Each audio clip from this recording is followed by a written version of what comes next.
So the last topic here, we're going to be talking about the Game Awards. Like we just stated, there's going to be a Mass Effect trailer there. But we want to talk about the nominees. We're not going to go into every category. We might just go into it really quickly, but we're going to work from the bottom up, Dom. So you have the article in front of you, and we're just going to talk about it real quick. You can look at the list, and we can give our opinions if you want to give an opinion on the specific category. We're not going to go through every nominee, only for the most important categories, but we will mention every category, but we won't go in depth on all of them. Starting at the bottom, best esports game. To me, it's probably going to go to League. It's either going to go to League or Dota.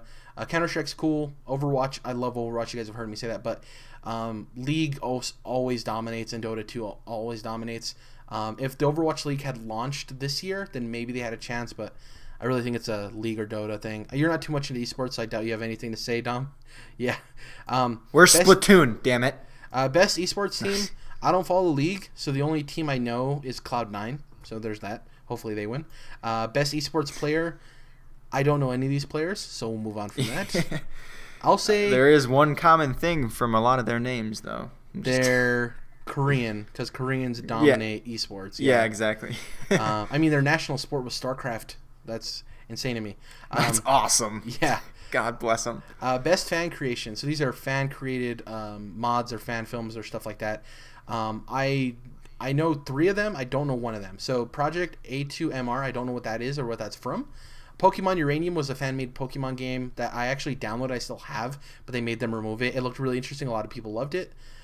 Brutal Doom 64 and End Roll the Shards of Order, which I think is going to win. Have you seen this? This is the mod for Skyrim. It basically turns Skyrim into a whole nother game. It turns it into Elder Scrolls 6. Yeah. Damn.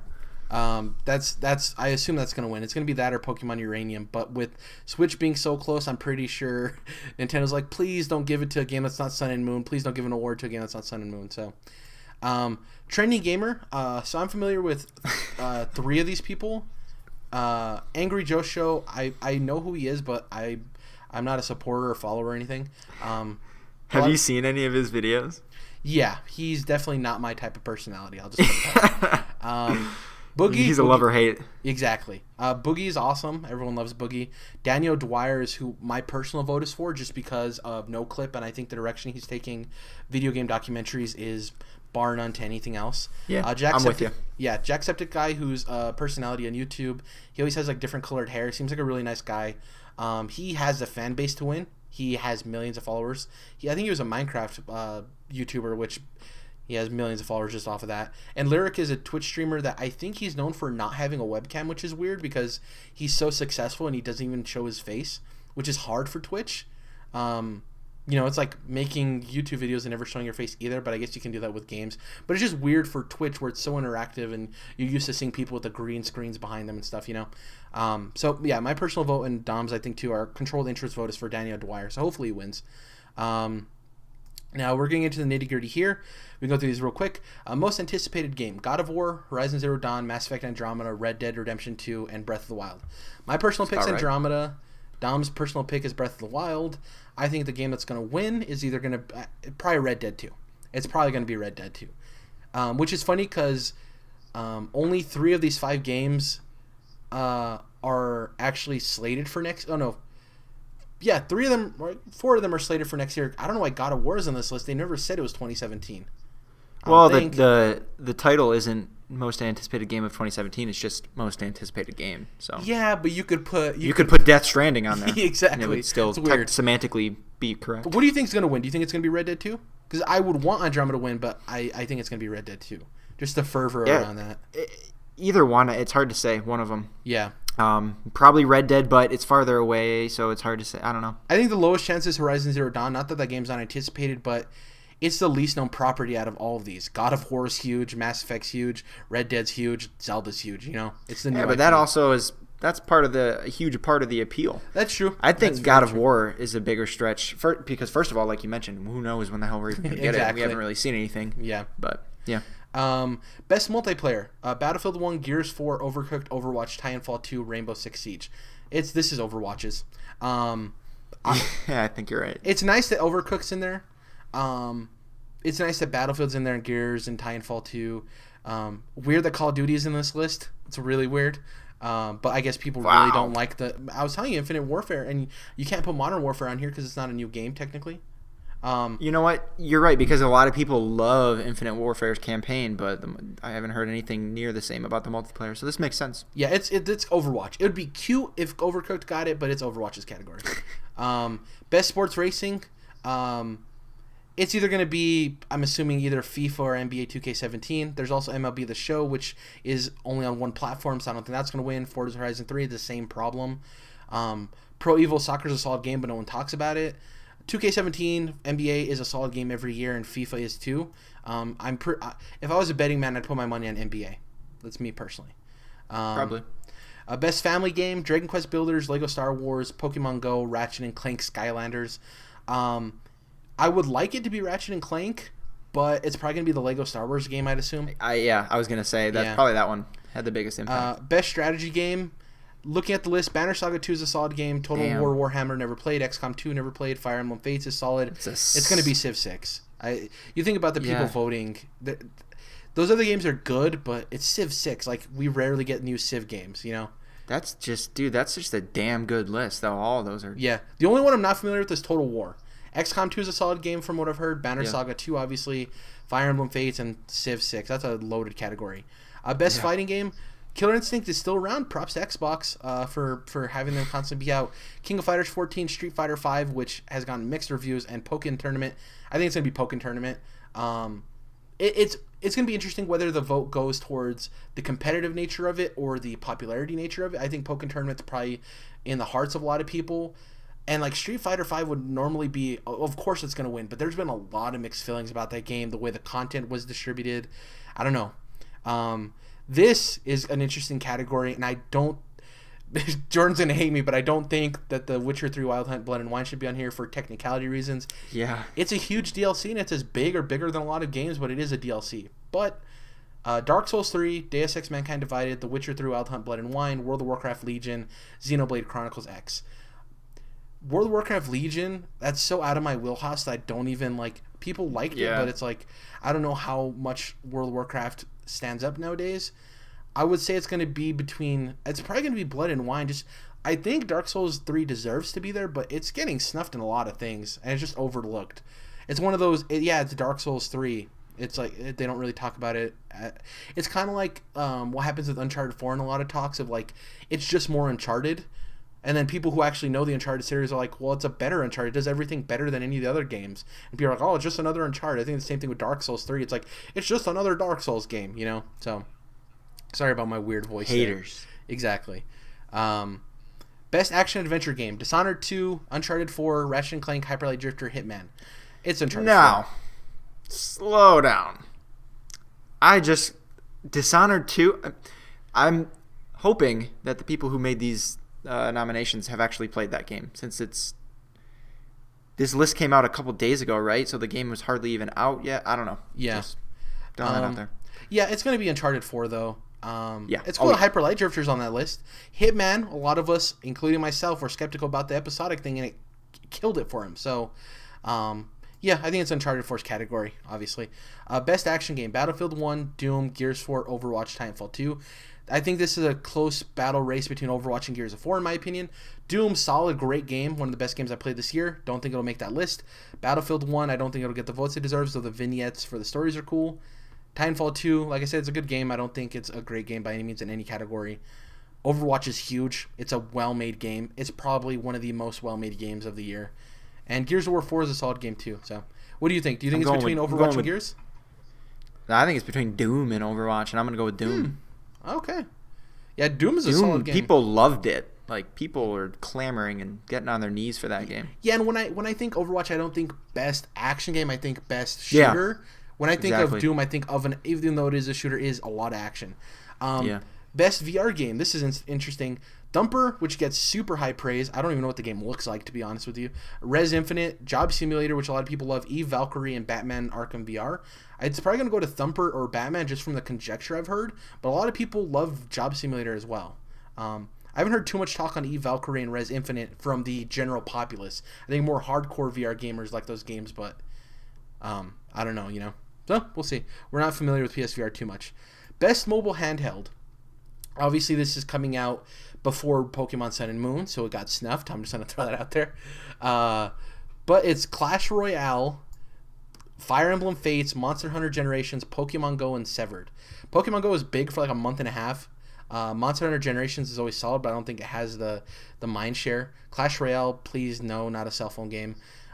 If I had to throw, I think Pokemon Go or Clash Royale is going to win, but I want Fire Emblem Fates to win.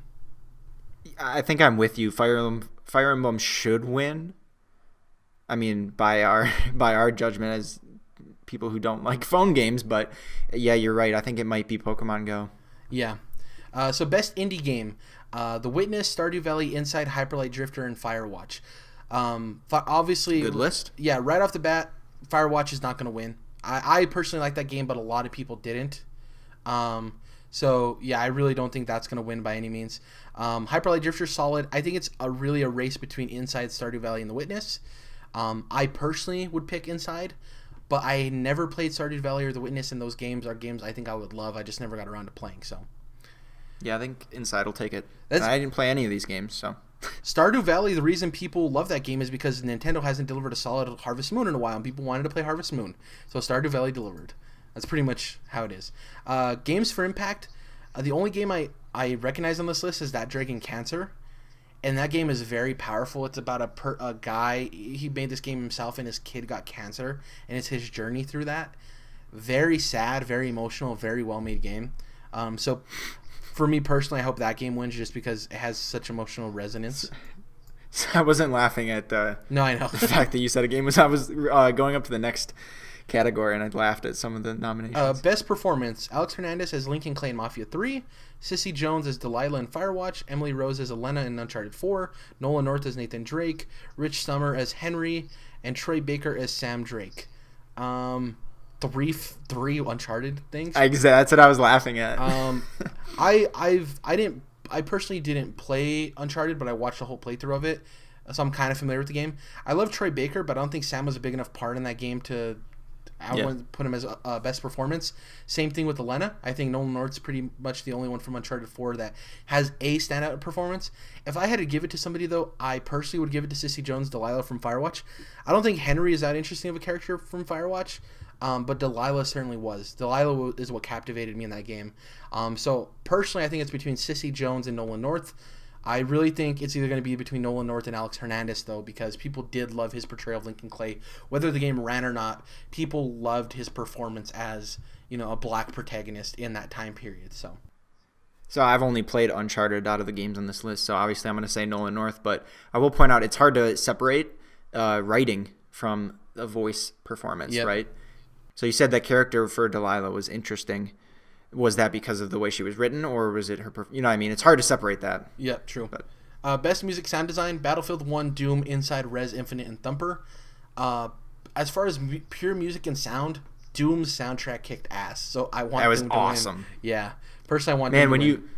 when you first go down like that elevator onto Mars or whatever it was, and then you cock the shotgun right as like the guitar riffs, or I can't remember how it went exactly, but yeah, the music was just like perfect for that game. Best art direction: Uncharted 4, Overwatch, Inside, Firewatch, and Abzu. I think it's going to be between Inside and Overwatch. Firewatch is a pretty game. Abzu is a pretty game. Inside is pretty, but I think it's next level, such detail oriented. Overwatch is really magnificent too. It looks like a Pixar movie. Uncharted 4 is no snuff. It's a beautiful game, but I think with not art direction though. Yeah, with art direction, I don't think it hits that. I think Overwatch and Inside definitely. I think it's going to be Inside, personally. This is usually the That Game Company category, but they don't have a game out this year, so Abzu is close. Best narrative: Firewatch, Inside, Mafia 3, Oxenfree, and Uncharted 4. I think this is a battle between Uncharted 4 and Inside. Firewatch's narrative was 100% hit or miss with people. Mafia 3, people liked the narrative, so the game didn't work, but it's just best narrative. It's not best game, right? Oxenfree, that was hit or miss for people. Uncharted 4, people loved the narrative of that game. A lot of complaints people have is with the gameplay, if they even have complaints. So Uncharted 4 is known for its narrative. I think it's going to be between Uncharted 4 and Inside, and I think Uncharted 4 is going to get the nudge just because of the ambiguous ending to Inside that is hit or miss with people. So you think it's Uncharted 4 that takes that, best narrative? Yeah. Yeah. Best game direction: Blizzard Entertainment, EA Dice, id Software, Naughty Dog, Respawn. I think it's Blizzard personally on this list. You can make a case for any of them, like id Software, Doom, EA Dice, Battlefield. I think EA and Respawn are definitely off the list, and it's between Naughty Dog, id Software, Blizzard Entertainment, and I'd have to give the nod to Blizzard personally. But Naughty Dog might win too. id Software definitely isn't winning, I don't think, out of those three. So yeah, that one's tough. And finally, the big category here, Game of the Year: Doom, Inside, Overwatch, Titanfall 2, and Uncharted 4. Why? Like, I love Titanfall 2, but why isn't Dark Souls on this list? You even brought up Gears of War 4, but still, Dark Souls 3 is such a snuff, dude. Even in art direction, I would put Dark Souls 3 in art direction over Uncharted 4. Is it in any of these categories, man? It was in one. It was in Best RPG. Yeah. And it's hardly an RPG. Yeah. It got snuffed so bad. But whatever. Well, get blasphemy. Get good, Game Awards. Yeah. I think this is a three-way battle between Inside, Overwatch, and Uncharted 4. It's hard, personally. Like, for me, my Game of the Year is Inside, but Overwatch is a close two. I didn't play Uncharted 4, but I know so many people love that game. So I really think it's a three-man race. It might go to Inside just because it is the non-powerhouse, and it was, if you have 3 10s, you're going to kind of put, the underdog to a 10.1, I don't know how it's going to play out. All three of those games I think could and do deserve to win Game of the Year, but it's going to be tough, right? The argument against Inside is it's only an indie game. The ending was weird. Overwatch's argument is it's only a multiplayer game. Uncharted 4 is like, oh, it's another Uncharted game, right? They all have their quote-unquote drawbacks, which I don't think are drawbacks, but that's besides the point. I think it's between Overwatch and Uncharted. I think Inside will probably take one of those other categories, art direction or something else, and that they'll give this one to one of those two. Will be interesting to see. It's hard to give. I think it's hard for people to give the Game of the Year to such a small game. Even though it has a huge importance on the industry and stuff like that, I think you want to give it to the big boys, because it helps your show sell and stuff like that. So